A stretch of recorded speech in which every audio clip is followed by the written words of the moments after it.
The fact that I started wearing pants was a big deal. I was, in their view, jeopardizing my salvation. Did you guys keep like a foot between you? No, I'm just kidding. 6-inch rule. Actually, there was a 6-inch rule. And could you hold hands? Not until we were engaged. Whoa. And we didn't kiss until our wedding day. With or without the reality show, this control issue would have been a thing. A big tool of control is to like isolate people. Her dad would say like, don't talk about finances or the show with any other people because they wouldn't understand. One of the core teachings was you're not supposed to limit the number of children that you have. A lot of families would have as many as their body would spit out. It's wild. Did you guys ever shut down any kids eat free restaurants as a family? I think so. You did? We sat down with Jill Duggar and her husband, Derek Dillard, from the hit TLC TV show 19 Kids and Counting. Jill grew up in a strict household that was a part of the Institute of Basic Life Principles, also known as the IBLP, and the Institute has since been criticized for its cult-like characteristics. In a recent Amazon documentary, Jill and Derek opened up about never being paid for their involvement on the TV show. We talk about all this and so much more in today's interview. We just recently watched Shiny Happy People, the documentary. Happy Shiny People. Shiny Happy People. Oh, yeah. You're right. Shiny Happy People. I got it right. It was 2 years ago that you filmed that, and it just Almost came out. 2 years ago, yeah. I was pregnant with our youngest, Freddie, and now he is Like a 17 year, 2 months. months. Yeah, a year and a half. Wow.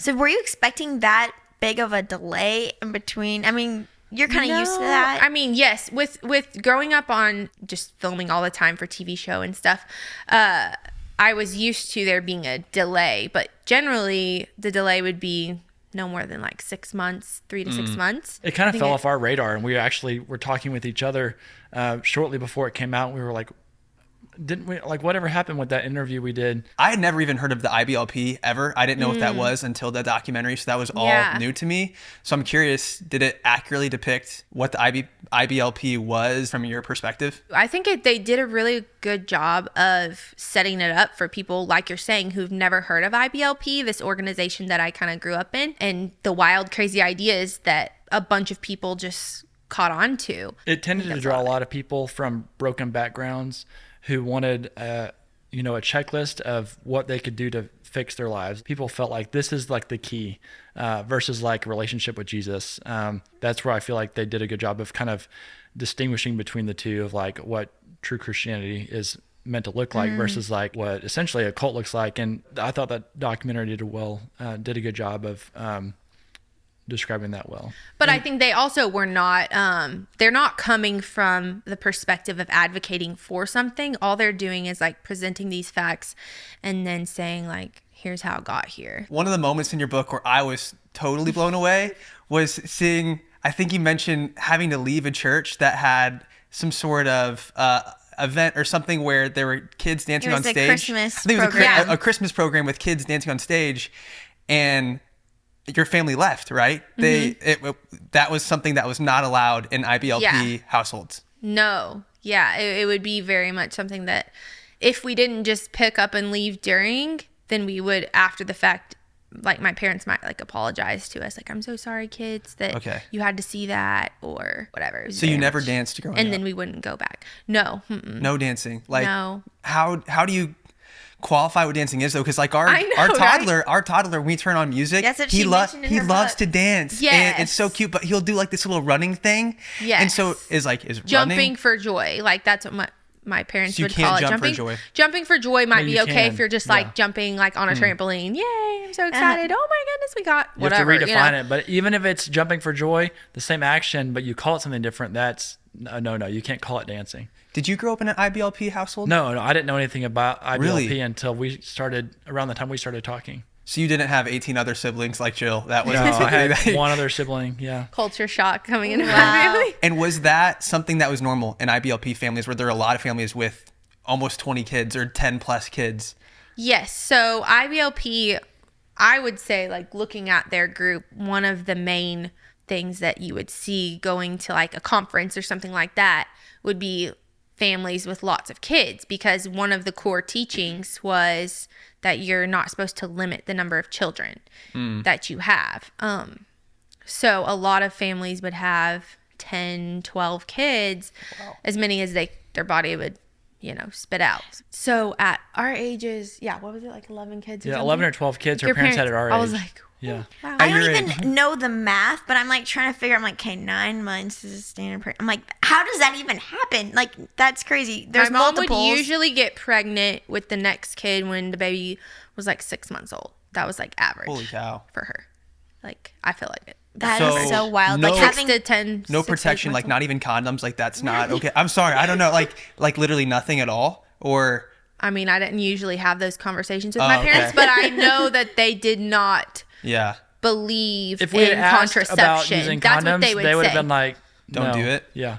Did you guys ever shut down any kids eat free restaurants Yes, as a family? Wait, I think so. You did? There was this one, AQ out back. Remember, you Yeah. used to go there. Families like mine suffered for it because then we couldn't go get. all of Like, us families and like our my kids friends don't friends. anymore. for it. All of us and just our kidding. friends, yeah. And They your changed their friends? rules. Yeah, because you find out where the kids eat free places are, and you tell all your other homeschool family friends who have like 8 and 10 and 12 kids. That was a hack. You know what? Like Derek would say, he's like, this is a poor business decision. They're the ones making the decision. Right, Like right. there are lots True. of those places. You can't run yourself into No, the but- ground. bad. But when they make that deal, they're not thinking about a family of 21 coming in. We went there for so long. They would have known. Like They're coming. eventually, they know. They It's started us ordering and, extra like, all our food friends. Yeah. for you guys. That's what I think about. I'm like, Or the how did- taco place. Like, we used to go to this taco place and get a bunch of tacos, and finally they're like, can you call ahead? That's so wild. I think about the logistics of a family that size, and I'm just so impressed. Looking back, I'm like, wow, like having kids, 3 boys of our own now. I'm like, how did my parents do it? Because they have so many kids trying to keep everything afloat. And then, as we got older, I think it just it did evolve into all of us carrying a lot of the weight, like teamwork. Just somebody's in charge of lunch and preparing dinner and breakfast, whatever. Because you had to also, correct me if I'm wrong, but as a teenager, you almost had to play mom for your younger siblings, right? And help raise them and wake up with them in the night if they woke up and they were crying. Because there's no way that your mom could have taken care of all 19 kids, right? Yeah, so we had a buddy system where an older child would be paired with a younger sibling or 2 or 3, and that way at home nobody slipped through the cracks. There was always somebody knowing, like making sure this one got lunch and this one got their diaper changed, and not that my parents wouldn't change the diapers or whatever. Like they were always changing. Both my parents were always changing diapers too, but like especially when we were out and about, we had to help make sure that nobody got left anywhere. Yeah. But I never changed a diaper until I was 26. Yeah, Derek. And Really? When did you change your first diaper? How old were you? Probably like 6 or something. I don't know. Yeah, 20-year difference when we first changed our I first got my diapers. first buddy whenever I was about 6. And you were Yeah. 26. A baby when you were 6? Yeah, I got my first like buddy baby Like, to take help care take of. care of. Not as much as I would have later. Like I didn't do quite Your as next much two as I children would when you I took got care older. of more. Did you probably. wake up in the night with them? No, I didn't. I wasn't to that level. There's, different levels.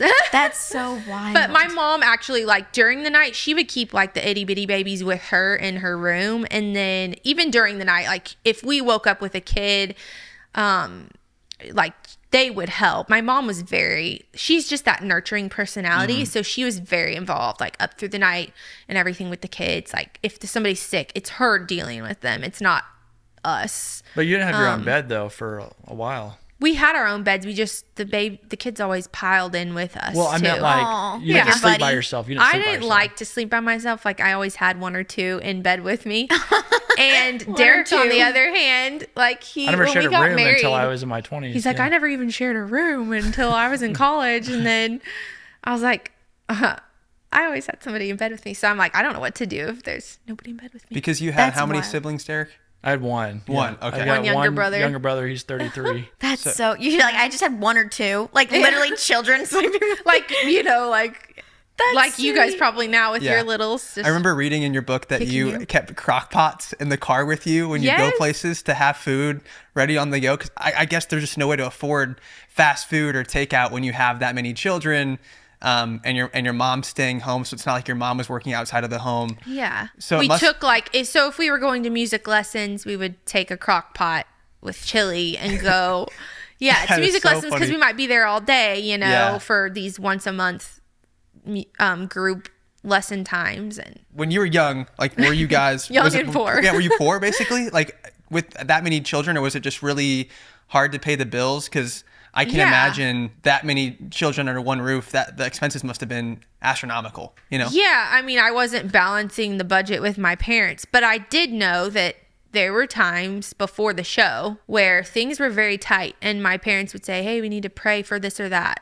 Well, you told me about one time we sold where, this property. Yeah, you told me about it one time where you put your blanket in the freezer so that whenever you went to bed, you'd be cool without AC. Yeah, like when we moved, we were staying in a rental house. This was after the show had started, but before the series started.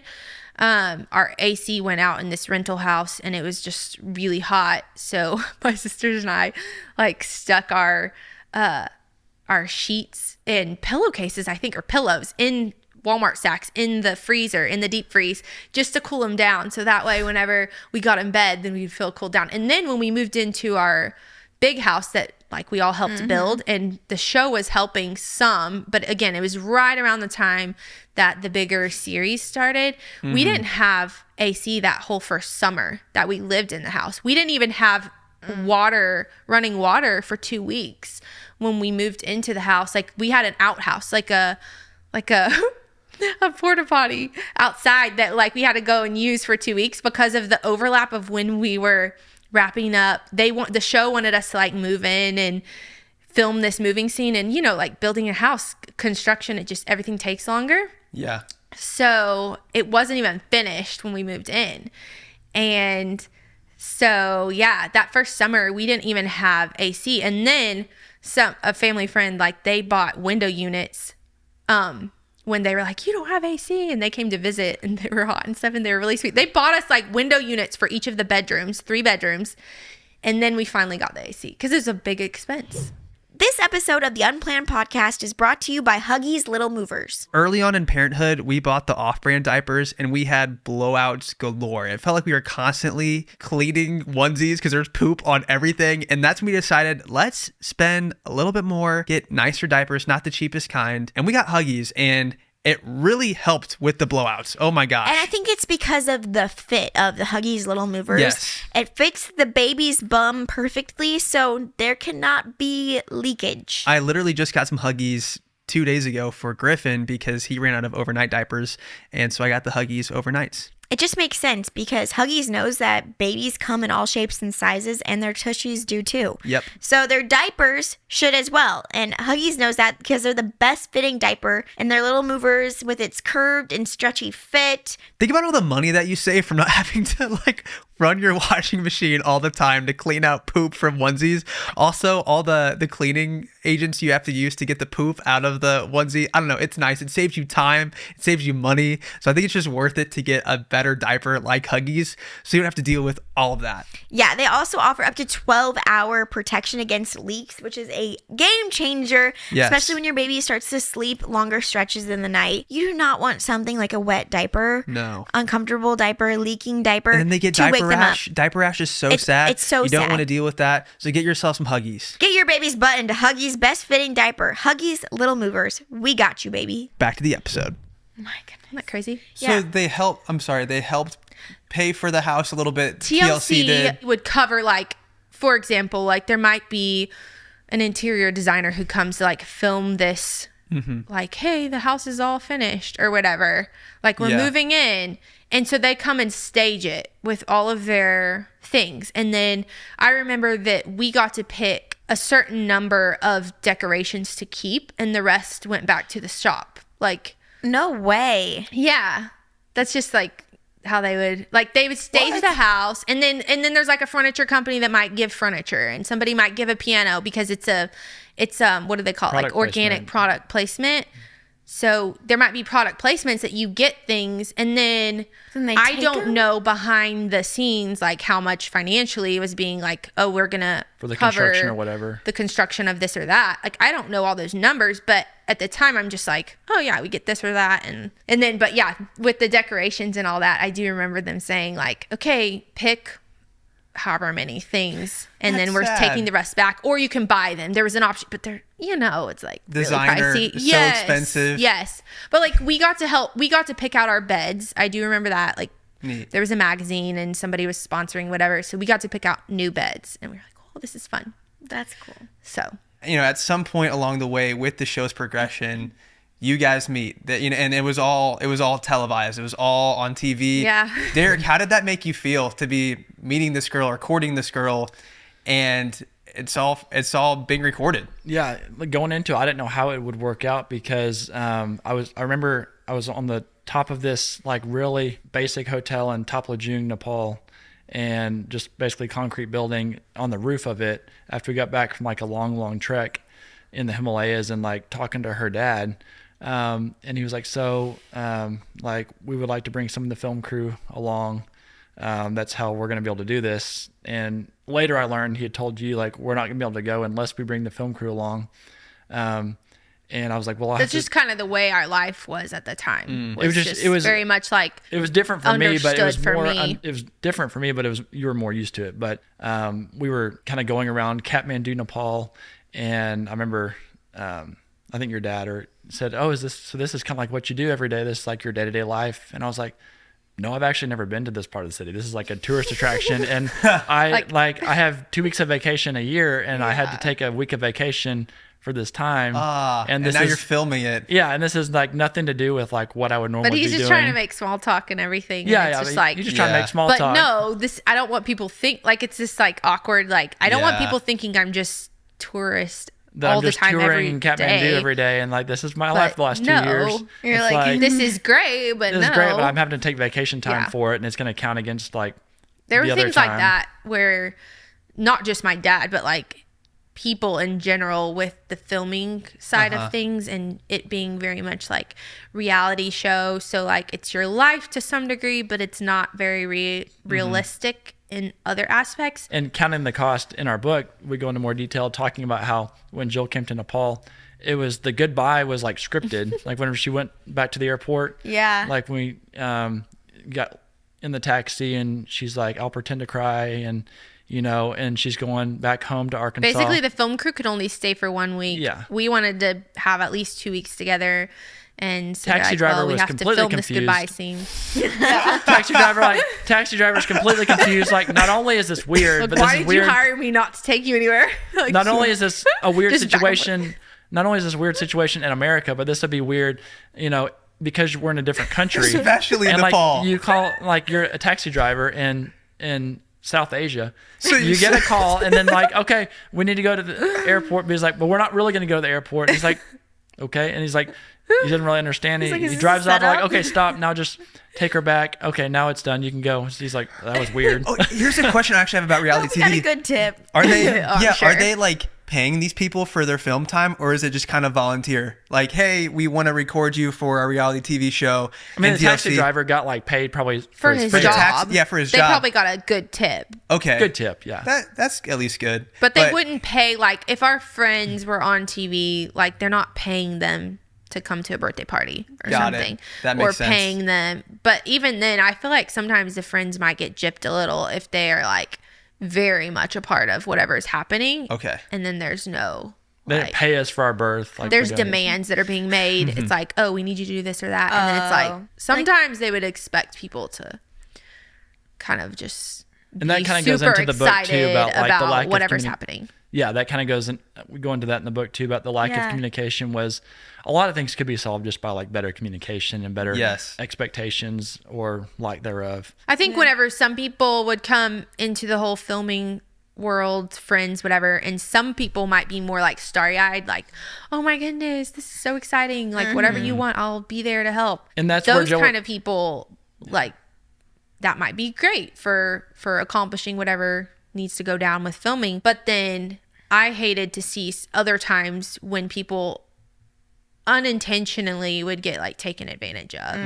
That's That where you're talking part's about hard. steamrolled, basically. Whenever it's like, Yeah. after a while of doing this, and again, I'm not saying it was intentional, but just like because of the way things have been, it's almost like, why would you not want to be on reality TV? It's like, well, then you should be okay doing whatever requests we have you making instead of asking that person. But is there like a specific example you can think of that Like happening? the first few years of our marriage. Oh, yeah. with us. Yeah, so Yeah, you guys were like working full time, or I guess initially you guys were missionaries in South America, but you're working and in addition to all that, you're doing 40 hours a week of filming, right? That's what your life was like? Yeah, so when we first got married, in our early relationship, Derek was working in Nepal, and then when we got married, right before we got married in our first Like year and a engaged, half yeah. of marriage, Okay. he was working for Like from the time, Walmart corporate. So Yeah, like from the 45 time- hours a week. about a month before we got engaged until after our first son was born, I was working 40 hours a week as a tax accountant at Walmart headquarters.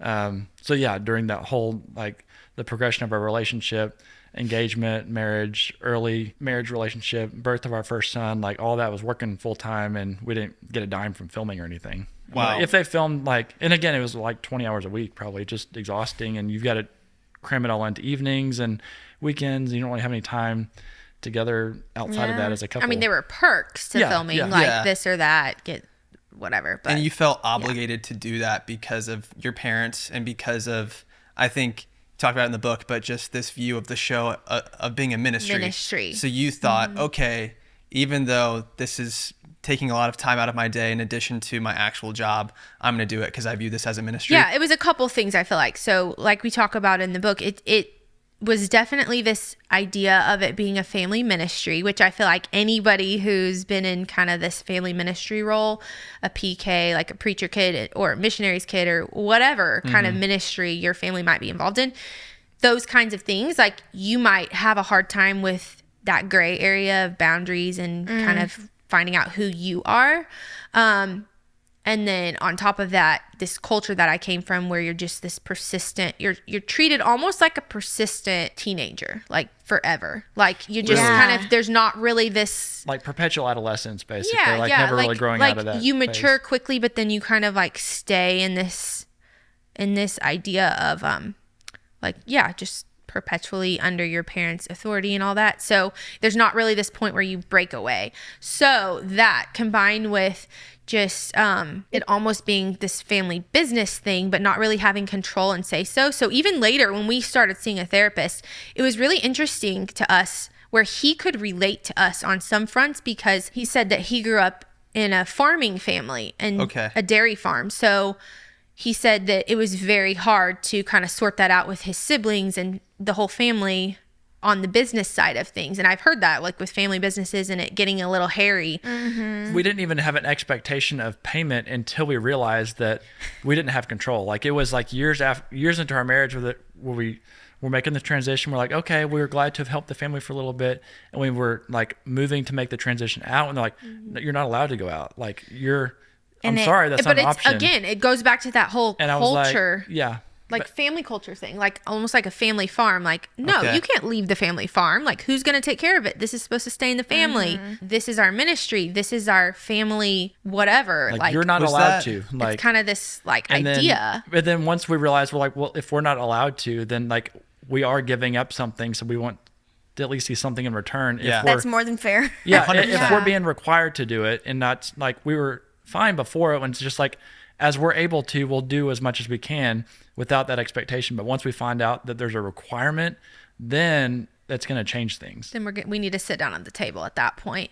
I know. And then there We wasn't go that into ability that to in the do book that. a lot. So, counting the cost. Obviously, your family was different because you were on reality TV, but was this same thing that you were dealing with similar to what other IBLP families had in place where you were like a perpetual teenager, essentially, always under your parents' authority, had to obey them even when you're 25? Because I think you were 25 when you guys were courting. Having your own family. Yeah, and you have your own family, your own kids. I think that was very much part of this IBLP culture. They had these 7 basic principles, and I think the main pillar was this principle of authority, where Okay. it's almost like this umbrella of protection they talk about, where you have God and then you have like the parents and the government and like the kids under that, and just like this ranking system.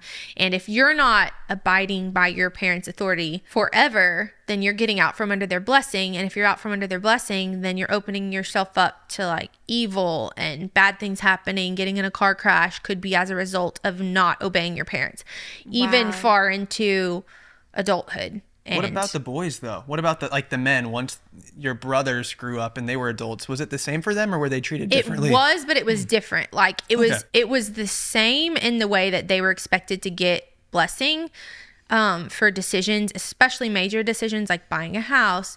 They had to get like- a blessing to buy a house from your dad. Yeah, like it would be looked down upon if you did not get your parents' blessing in any major life event. So like to date someone, to for sure to marry somebody, but like if you were going to stop having kids, you should probably like get their insight on that.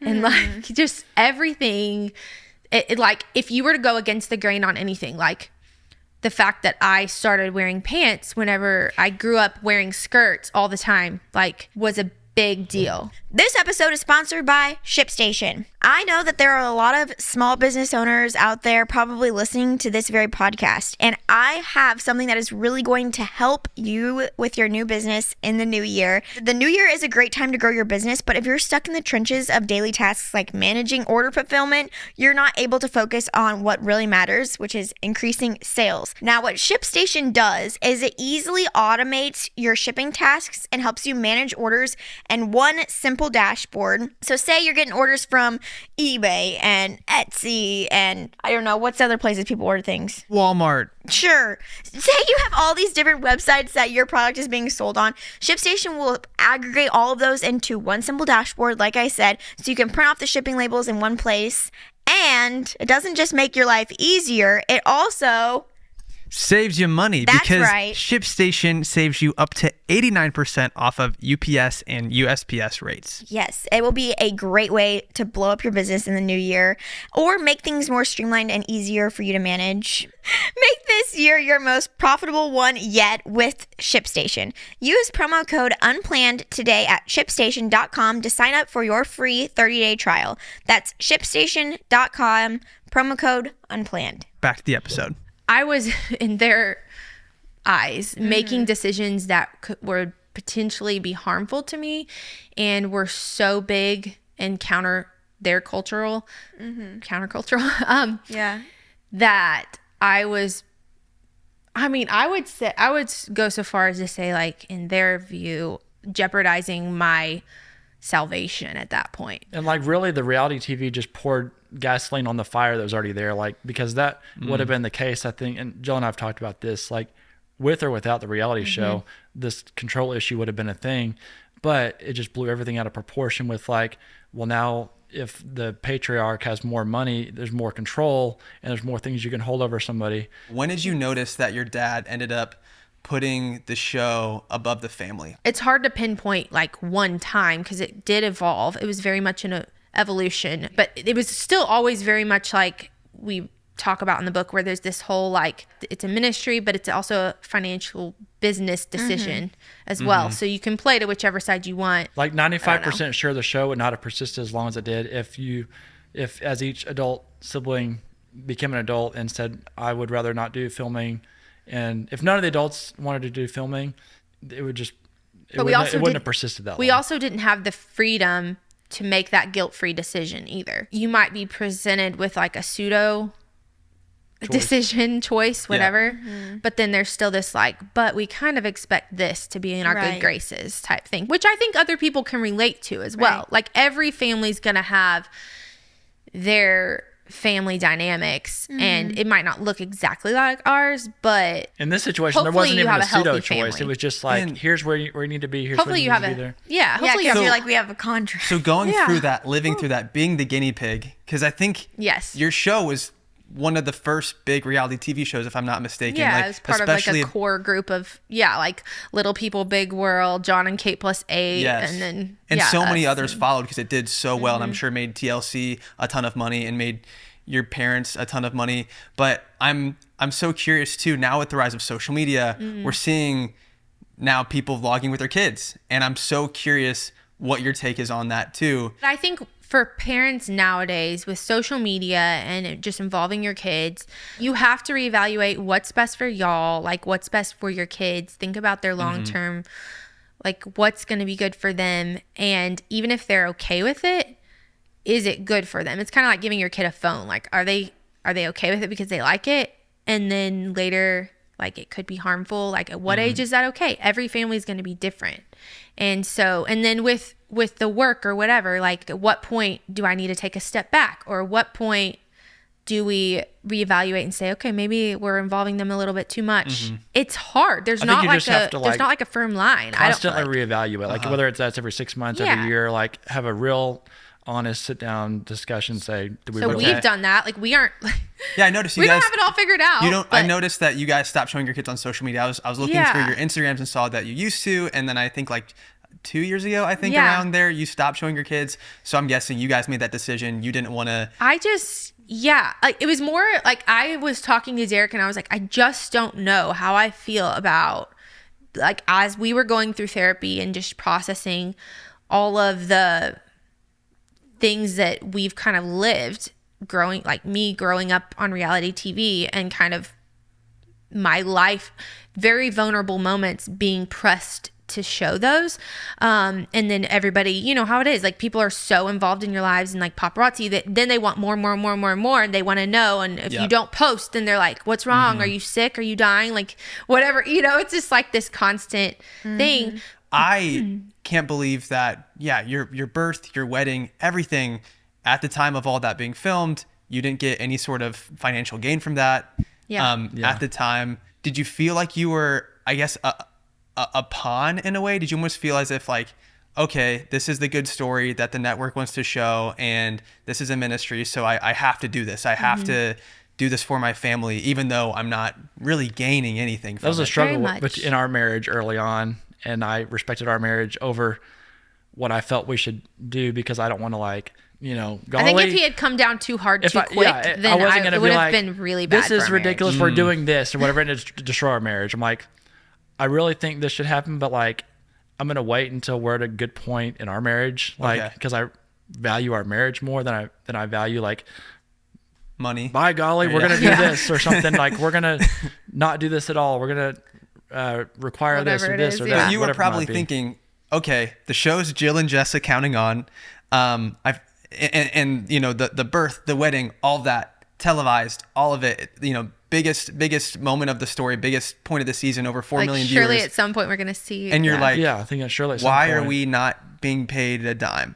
It's just such an interesting dynamic because it's not like you can go to like the producers necessarily. Your point of contact is your own father, and you have this culture of IBLP or like it's just so multifaceted. It's just it enabled the behavior. And enabled it's all feeding itself. I feel like a big tool of control is to like isolate people, and the more Jill told me that growing up, the more I was like, yes, that makes total sense. Where it's like her dad if you can isolate someone, would say, her dad control them. Her dad would say like, don't talk about like finances or the show with any other people because they wouldn't understand. Like they don't do reality TV, so you just need to like, you know, basically put you in a bubble and like trying to put a wall between you and other people. Something that you touched on, not to do like a hard 180, but something that we talked about earlier was your guys' courtship. And I think a lot of our viewers would probably be interested in that. Oh, yeah. Regarding, we talk about relationships a lot. And I don't think that I kind of know what courtships look like, but if you kind of want to like detail what that looked like, I'm very curious.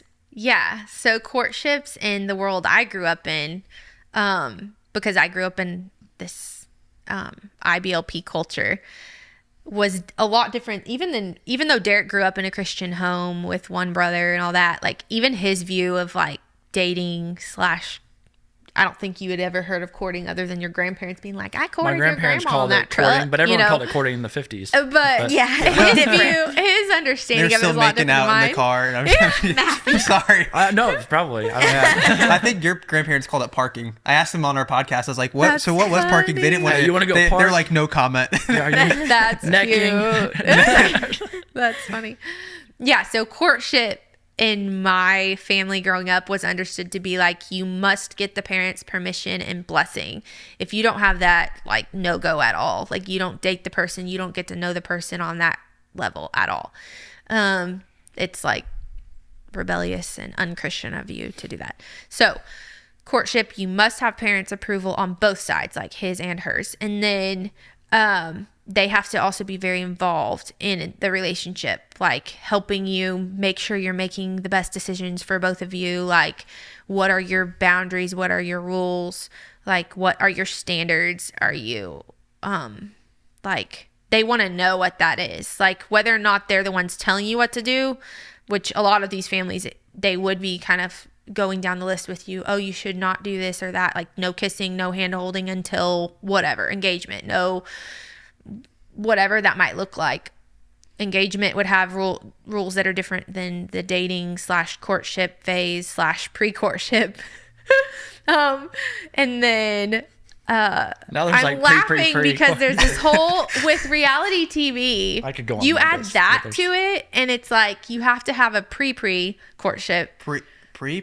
Well, Yes. pre if you're really young. Y'all, hold up. I was like, at some So- point, it's the same as like any other high school dating. It's like, Because this you is have to get to know the courtship because you're person. 15. When you're in a reality TV show or you're in the spotlight or whatever, you don't want to like get to know the person for the first time on TV, because what if you don't work out? Yeah. So you kind of have to do this secret like pre-courtship, and then you can have your pre-courtship on We need a diagram. On We need a diagram. on Your camera. pre-courtship. And then you can have your pre-courtship on camera where you're kind of getting to know them, but you kind of already know, like, maybe you're going to work out. And Or then we're just friends. No, just this friends, isn't just friends. but we're committed friends. And then you have committed and friends.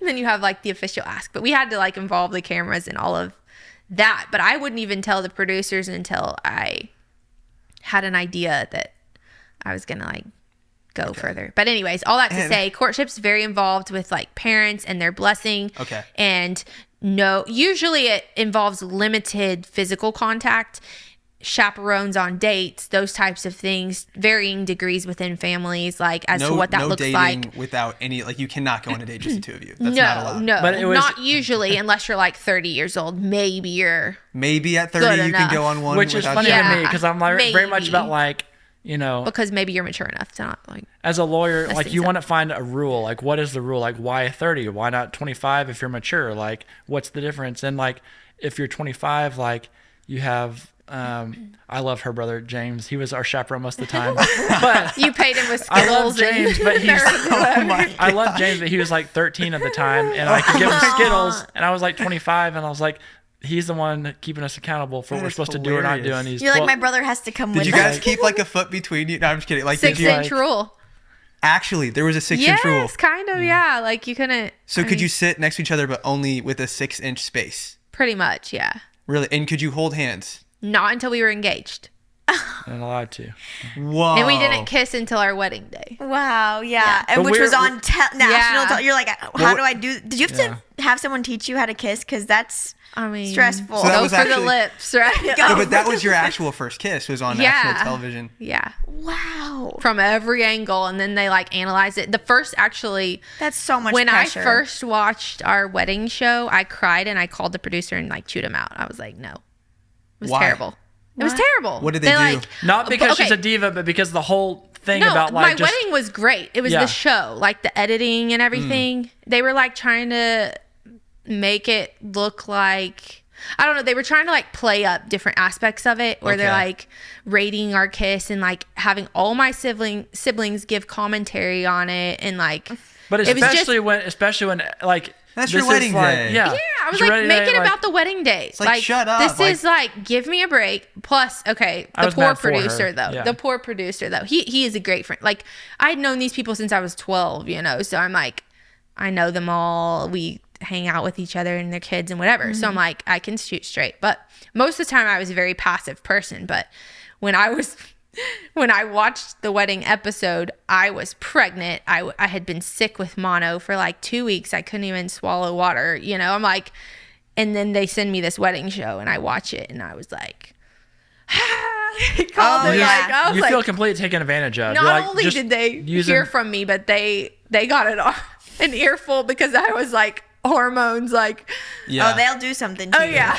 This episode is sponsored by BetterHelp. I feel like in the new year, there's a lot of pressure to create a whole new list of resolutions and like completely revamp your life. And that can be really overwhelming. I mean, as I was creating my own list of resolutions, I was like, there's some things I'm pretty proud of. Like, for instance, I didn't make any health related goals in 2024 because I feel like I'm happy where I'm at right now. I go to the gym frequently. Yeah, you've inspired me to make goals that don't just revolve around business, because I always think about what's a business goal for this next year, and rather maybe it's like, hey, what's a goal for the betterment of my well-being? Maybe it's my physical health, maybe it's my mental health, because those things are actually really important. And they impact every other area of your life, Yes. including your business. Around New Year's, we get obsessed with how to change ourselves instead of just expanding on what we're already doing right. And therapy helps you find your strengths so you can ditch the extreme resolutions and make changes that really stick. I think therapy is a great resolution to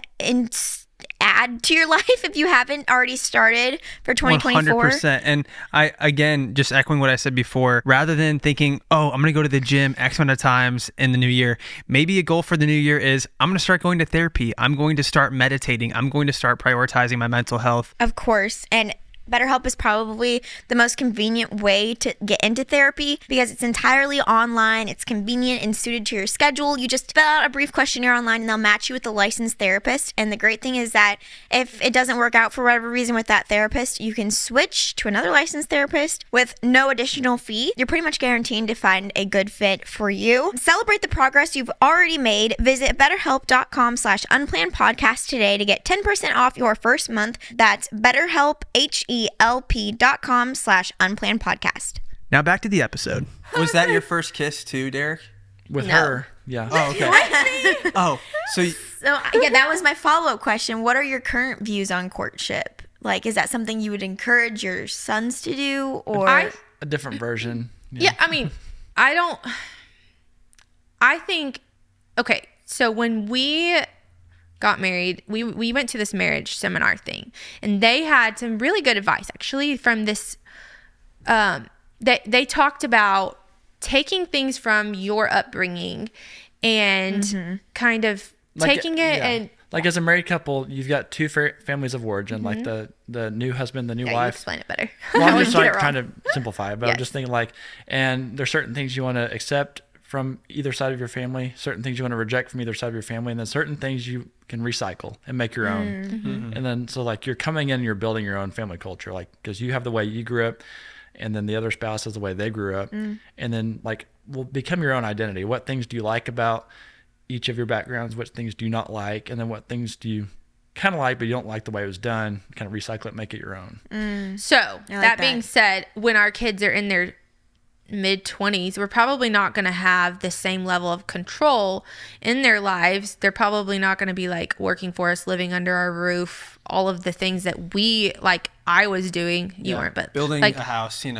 yeah, like it's probably going to look a whole lot different. And then on top of that, I'm not going to be telling them you have to do this, this, this. Okay. Now, I think that we will have a lot of say so as they're growing to adulthood. Like what should relationships look like?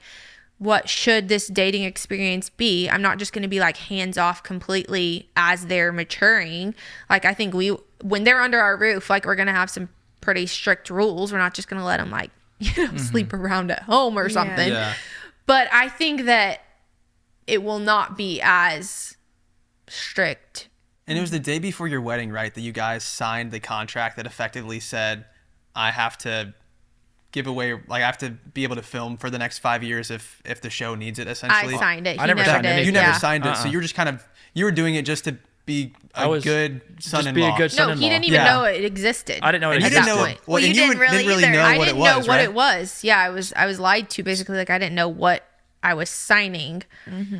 He didn't even know that I'd signed anything because it wasn't in my mind. And I took that off big work of a that deal day. I to must have even- been at the bathroom or something. And it's like, quick, sign this while your future husband's in the bathroom. What did they tell you that you were signing it? Like what? Yeah, what did they It's say? just about how you're going to get paid. For all I knew, it could have been like something to do with like taxes in the show. Like Okay. I don't know. And I was naive, like to think, oh, I need to know about this. I mean, I knew it was something to do with the show, and when I asked, it was just like, oh, this is just about how you're going to get paid. And I was Which like, is okay, that whatever. you're not until like, we whatever. die. So This is like the day of my That is so rehearsal, weird, and yeah. like I'm moving out, and like, yeah. like you'll get an inheritance someday. It's like, okay, but that's different than like agreeing to be bound by something. You don't have to do that to get your inheritance. Was or that whatever. was that contract with Mad Family Inc? Mm-hmm. So literally your parents, it wasn't even involving TLC. It was a contract with your parents. Well, it was with them, but it was like obligating, like my dad was like obligating The services the of all these talent other talent. to be available to TLC. Talent being Okay. all So it of was her with siblings. TLC, Yeah. but my dad, if the contract was broken, he's the one that would reap Take the fall for it. Yeah, take the fall for it. And who do you think is most at fault with that whole situation? Because obviously you have TLC over here who is only communicating with your dad, even though there's adults, you being I thought 20 about that reading your book. I was like, I wonder why TLC isn't directly going to you. when it's Jill and Jessa yeah. counting Yeah. on. Because TLC it's didn't. easier to deal with like one person than it is to deal with 20. So I assume that if they think, oh, yeah, sure. And like if in my- everybody's yeah. cool with it this way, they're not, as long as they get the signatures that they need, then they don't have to worry about And there's whatever. that- And they're just, I think honestly in this culture too, it's just kind of like what I don't know. in my Like even legal- if they get yeah. air wind of things, like it's probably just like what I don't know doesn't in fact I don't know, I can't speak for them, but I would say that if they had questions about how's this all going down or how's it all shaking out, then they probably, as long as their part of things is working fine and the show's doing fine, they're probably like, let's just ride this out until In my whatever. legal But I don't opinion, think they they did not knew. do their due diligence. yeah. So in your book, you talk about getting this random IRS document, and then you realize, wait a second, my parents have been saying that they've been paying me out money for X amount of years, and you, with your accounting background, went in, did some digging, and figured out the exact amount that they had claimed, I guess, to have paid you. And so was it at that point where, since you were going back to school, so many things were happening, you were, on paper, it was shown that you were paid this money, so you just decided, hey, I think we should deserve to be paid what was recorded for the IRS, Yeah, Well, I they- think it was like- several things. Overall, like the biggest takeaway for us was just that there were things being continually hidden. Like we would hit a roadblock, and then her dad, because he was over Mad Family Inc., Jim Bob would basically kind of make it look like he was coming forth and being like, I'm sorry, this is how it was. Like, you figured this out. Like, we didn't mean this or whatever. We really weren't trying to do anything intentionally. Sorry. And then move on. There'd be something else we'd hit. And it's like, no, there's this other thing. And then it's like, well, There if was it a was, lack of transparency. there's no consistency. transparency, Yeah. because it's almost like it's better to ask for forgiveness than for permission. And Yeah. once like we bring something up that we're should have been made aware of, Yeah. and that's harmed us, it's not like, oh, well, sorry, we didn't even think about this. Like, there's this other stuff too, and like if you need to make a decision based on this other information too, then by all means, like we really didn't mean to like keep this from you. Versus like, oh no, like they not figured out, but like they're aware of this. We're gonna like dig our heels in and not reveal any other information that It's- could affect your lives. Basically, it's a lot easier to fess up when you've been caught in it versus Yeah. just like going above and beyond to just be transparent Mm-hmm. and say, here's where it's at, here's what's happening, like, I'm sorry I did this, but here's this also. And you can only claim the ignorance side of it or something that's already accidental been exposed. oversight so many times. And so for us, when we got this tax document in the mail, and then we're finding out different things, we're finally like, hey, like, we've been screwed over, this is not okay. Here's your opportunity to like prove it to us, like, Yeah. prove to us that you want to do what's right. And because like there are consequences for mistakes, so like, okay, if it's a mistake, normally if it's a mistake, you would then come back and be like, I'm so sorry, let me make it right. Yeah. So make it right. Like, here's what we're offering. We felt like it was a very like clear cut, like we laid it out clearly. Like, we didn't feel like it was unfair. unjustified. Mm-hmm. And so Well, when we made the amount, proposal, okay, if we felt like it was a matter of we principle. knew it was not fair, like we knew it wasn't about fairness, but it's not about fairness, it's about principle at this I'm point. saying like, fair on the side of fair like on it our wasn't part. unfair to ask for Right. this. It was not the not a fair reasonable amount, like, fair no. amount. It was less than that we were asking for, but it was the principle of the thing. Like, okay, you say that you've changed. You say that you want to make things right. What can you do? You're asking us, what can I do to make this right? I feel like there's a wall between us type thing. Like, how can I make this right? And we're like, here's a tangible, like numbers speak. So here's a tangible number. You can fix this. Here's the error. Fix it. Like Derek's working in accounting, you know, it's And like. you hadn't even seen the contract yet, Just right? to acknowledge at that No. point, you No. weren't even aware of what you we signed. see these numbers. Derek's, you know, getting ready to go to law school and I was already in law school, in that's law fine, school, but- and a lot of times like scholarships are based on income, Okay. and there's been this income that's been reported in previous years that's not reflecting what our true income is, what we've Yeah. actually seen. We don't know where those checks went. So like we're just like, okay, prove to us by your actions that what you're saying with your words is true. And like so we're I kinda would just not I would not be surprised because of like what we share in this book, that after our book Counting the Cost, if Jim Bob Duggar gets another, or if Mad Family Inc. specifically gets another audit, and Oh, really? because of, and gets in that's in not our trouble. goal. That's not like our we're goal. not Yeah. just like out to That's get not our people. goal, but like because of just how bad things have gotten, like you don't want it to get to that point, and you hope things get made right before it gets to that point. I think you mentioned too that it was almost like your siblings were almost turned against you. It was almost this idea of, oh, you're a threat to the business and the show, because The you trust circle. Yeah. Because you're one of the family members. It's like there's always been this tight knit, like we bind together. Anything happens, we all go out to the farm and just hunker down and like don't let the paparazzi find us type thing. So now that it's like somebody inside that circle questioning, then you're like cast out to some degree. I mean, my parents have always they've still wanted to like, you know, come bring Christmas presents or birthday presents and that type of thing, like have some kind of relationship there. But yes, you get like kind of kicked out or black sheep, you know, like. Do you think it was Feelings. What was the main reason why they weren't paying you what they reported on taxes? Was it because of worrying that your other siblings would then want to be paid out that amount as well?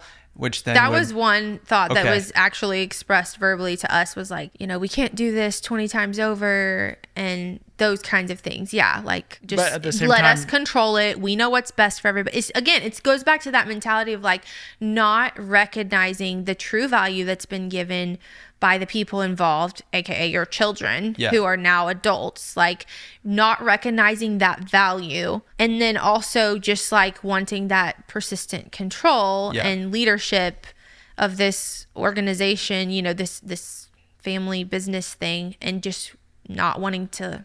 But Let it ultimately, go a little. ultimately, Okay. like, and I'll get on my soapbox a little bit. Like, the tax law is meant to make things fair, not Yeah. necessarily. Again, people get equal and fair, like, confused. But like, the tax law is meant to be fair. And if a pet peeve of mine is whenever people, it doesn't matter, like rich, poor, whatever, who want to manipulate that and take advantage of it and make it reflect something that's not what it was meant to reflect, Yeah. or the policy was meant to like push forward. And if you're saying on paper, oh, well, you know, it's spread out this much and like, so we shouldn't have to pay as much taxes, but then ultimately I'm still going to get the benefit of controlling all this money, then that's not what that was set in place to do. And it's not fair. This episode is sponsored by Nutrafol. Something about Matt Howard that you may or may not know. He has an insecurity, as we all do. Yes, my hair is very fine, and I had my brother take a video of my head the other day, and it freaked me out. You can kind of see my scalp. I know, I saw that on his camera roll and I was like, Matt, why'd you take this picture? He's like, I think I'm losing my hair. And something else about Matt is that he will not make an appointment to save his life. So So you're not going to find it in the doctor's office to address hair loss, thinning, shedding, but that's okay because Nutrafol is the #1 dermatologist recommended hair growth supplement with over 1 million people seeing thicker, stronger, and faster growing hair with less shedding. Yes. I'm experiencing it too, especially postpartum. That's like a classic time that your hair likes to just come out on the shower wall. I've been seeing your hair on the shower wall. wall. I'm losing a lot, and that's why I really need to be more diligent about taking my Nutrafol. The thing about hair thinning is that it's different for men and women. So a one-size-fits-all approach to hair growth doesn't cut it. Nutrafol has multiple formulas that are tailored to give your hair what it needs to grow based on your biology, life stage, and lifestyle factors. With Nutrafol, building a hair growth routine is simple. You purchase online, no prescription, like we said, or doctor's visits required. It's free shipping and automated deliveries ensure you'll never miss a day. So we need that because we are very forgetful people and we are both on our Nutrafol grind. Take the first step to visibly thicker, healthier hair.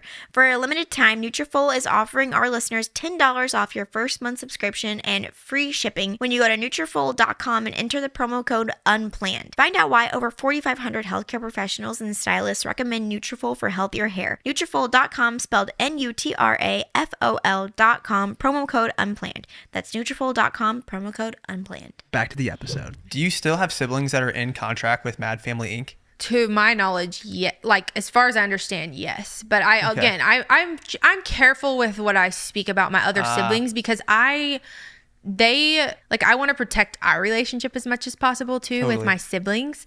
So I am very careful. Even in our book, you would have seen like that we didn't like label people, even though there were hard times that we wanted to address and talk about the dynamics with my siblings and how at times it was not great. And there have been some pretty heated conversations even amongst the siblings and us. I still try to be very careful about just like singling people out and all that because I haven't gone down that road as long with them and I'm not in the same place with them as I am with where I was with my parents at that time and sorting all that out. Something I really want to commend you on, like in writing your book, is that it feels like you were it feels so candid, so truthful, yet so respectful, even though there was definitely, like, you've expressed hurt in your relationship with your parents. Like, the way even you talked about them while sharing the truth, just so much respect. And thanks. I think it also adds to the credibility of your story too, that you're able to see it with through such a complex lens. And also just saying like things you want to take from your childhood into your own parenting. I think that was just very interesting. Because there are. And I think that's one thing people were quick to say, like, oh, you're just like, when they heard there was going to be a book and then they hadn't read it yet, they would say, oh, like, everybody makes mistakes. And I'm like, yes, everyone does. Or don't throw the baby out with the bathwater. All these different. Exactly. Like, there are things. Does everybody buckle down and say, but I'm right in the mistakes that I made? No. But I think that's where we butt heads sometimes with my family. It's where they say, but this is right.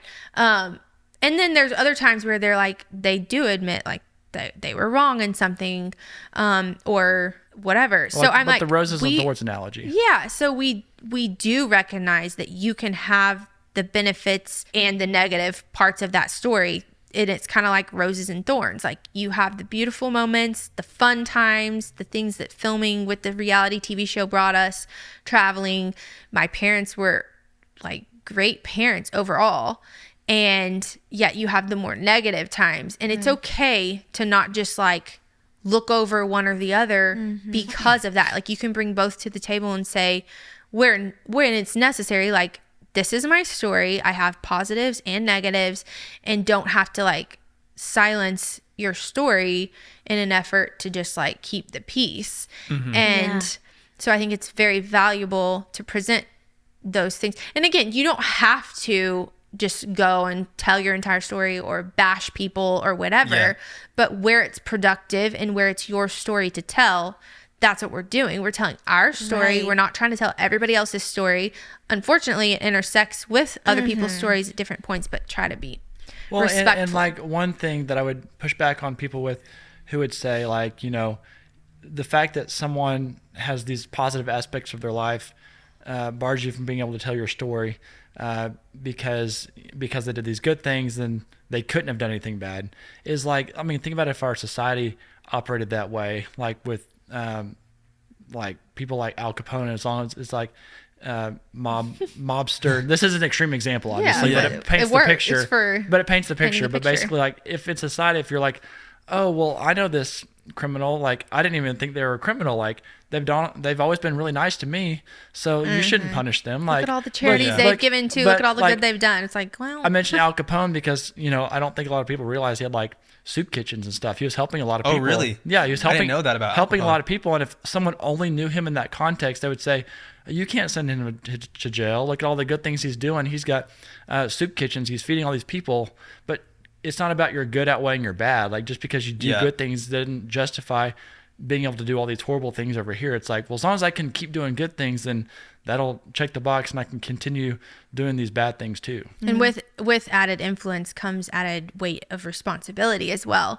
So growing up in reality TV and like promoting these things, we kind of felt this responsibility also to come in and say, hey, but here's where I think we got it wrong, or here's where our story, because my family growing up in reality TV advocated for these principles, now we're saying, but here's where maybe it didn't work out so great, you know, like don't take this to the nth, or you might think this is what is happening and you can just live your life this way and it's all going to work out this way, but just be careful, be aware of these pitfalls. Like it's helpful. If it weren't for the show and the platform, like we wouldn't have written a book because no one would care. Like, so part of that comes with like, you feel like you called to a certain stewardship or a certain way to steward like the platform you've been given, because like it would be a difficult road for us, as it is for a lot of people who've related to our book, but they don't have the, you know, the platform to be able to share things that could really benefit probably even potentially more people than our book could benefit, because they might have like certain lessons that like go even further, but then the platform's not there. So we feel we're not invalidating their story either and saying ours is, no, whatever. It's but like, it's very much. If anything, I'm trying to like validate it more by saying like, there's some people who have even more, I mean, a lot more incredible stories that would help a lot more people. Again, we just felt the responsibility to, you know, share our story and say, you know, this isn't better, it's not worse, it's just our story. And I'm so curious, have you guys talked to your parents since the release of the book? Yes, I didn't like sit down and have a conversation and say, what do you think about the book? Okay. Not that kind of thing. Did they read it or? I've heard that they did. Oh, okay. I heard they like listened to it on audiobook or something. I don't know. I'm just, no, I heard both of them did, but I don't know. Like, I'm not going to, they're my parents and I'm going to tread lightly. I also don't want to just like create more controversy. It's kind of like when you get together at the holidays and there are just certain things that you don't like want to just bring up. Yes. It's probably a sore subject. So I know that they would probably want to sit down with a therapist or something and just hash it out. But we've tried that before and it just is not the healthiest way to go about it. So we're still on the road to figuring things out. But I have seen my, have we seen both of my parents? No, I think we've just seen just your mom. My mom. Was the last time that you were all together with your parents, was that the birth of your most recent son? Probably. I'm trying to think. Which I guess like, was wait, 17 was it months. that, or was it a wedding, or was it a? Have there been any weddings since then? I can't remember. I feel like I saw. No. We saw them at a birthday party. Oh, okay. Yeah, we saw them at a birthday party since then. Which birthday? Joy and Austin's, like one of their kids' birthday thing or something, or baby announcement or something. I don't know, some kind of family function thing. And do you guys just don't really talk, or you kind of? But just that was say not. hi? That was before the book. Oh, that was before the book. That was over a year ago. That was since we had our last baby. Gotcha. Mm-hmm. Since it's been since the book. Yeah. Like was written, but like before it was released or something. And your siblings? Do you see your siblings often? Yeah, like depending on the sibling.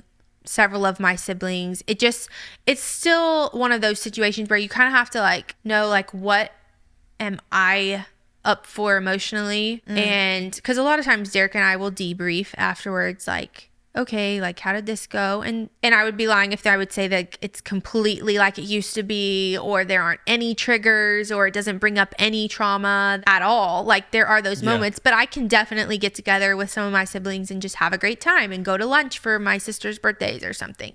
And everyone's on their but own it's journey. so hard. And they're at a different place in their journey. Yeah. And this book is for them just as much as it's for other people. Like maybe if they're 17 and living under their parents' roof, it's not going to help them right now, but maybe it's something that could be a resource for them 10 years for later from now. Maybe they would be like, oh, I can relate to your story or whatever. But yeah, there are parts of my childhood, you know, if I'm getting together with one of my siblings and things aren't like they used to be, there's a part of me that's like sad about that, you know, because you're like, I wish things could be like they were before. But at the same time, kind of like I talk about in the book, it's like, would I trade just ignorance is bliss in this pseudo bliss for where we're at? No, like I don't want to just go back to like living in this crazy controlling environment. We choose freedom, even though if it's harder. And that's why our title of our book, Counting the Cost, was so perfect for our story, because it's not just a one-time thing. It's very much like you count the cost daily of what you're having to give up, like versus like, not that I'm just like giving up my family for all or nothing. No, we are doing the hard work now. So far as it depends on us, we want to live in peace. Continue those relationships and continue to press on to have good relationships going forward. But it is a process and it's hard. If you're going to do it right, it's hard. Like it's not all or nothing. It's not just like giving up the boundaries and walking back into it, or holding fast and like saying I'm out of here. Like it's, if you're going to do it, and we live somewhat close to family. So if you're gonna like take those steps to hopefully have better relationships, it's hard work. And like, even like doing podcasts like this, like we're trying to, you know, sometimes communicate to siblings and say like, we're trying to do everything we can to live at peace. And we realize that like certain siblings have one voice that they're hearing from and they don't hear our voice. So even being able to have a platform and being able to talk about these things are a potential way that like, if our siblings her siblings wanted to like kind of hear more from a different source than whoever they might be hearing from who doesn't like what we're doing, then they could at least have a way at some point to go back and hear that. Yeah, and I wish we had more time, because I feel like I could talk to you guys for like 4 hours. But one last question I did have for you was, if your parents were here, since you haven't seen them since the release of the book, what would you say? What would you say to them? We love you guys. Like, I think that's the same thing that they say. Like, we've texted and we've just said, we love you. Like, we're going to agree to disagree. We are our own family, and we're comfortable with being our own family and where we are as the Dillard family. But we love you, and we want to take steps to have a healthy relationship. But what that looks like and what we're comfortable with and what they're comfortable with will probably, we might have different ideas of what that looks like. But we hope that we can go forward with mutual respect for each other. And it's a journey. I really commend you guys for that approach and everything that you've done with your book and your family. And I love the analogy that you gave of the roses and the thorns. I think that's so good. And I don't know, I feel like everyone can relate to that with their individual stories.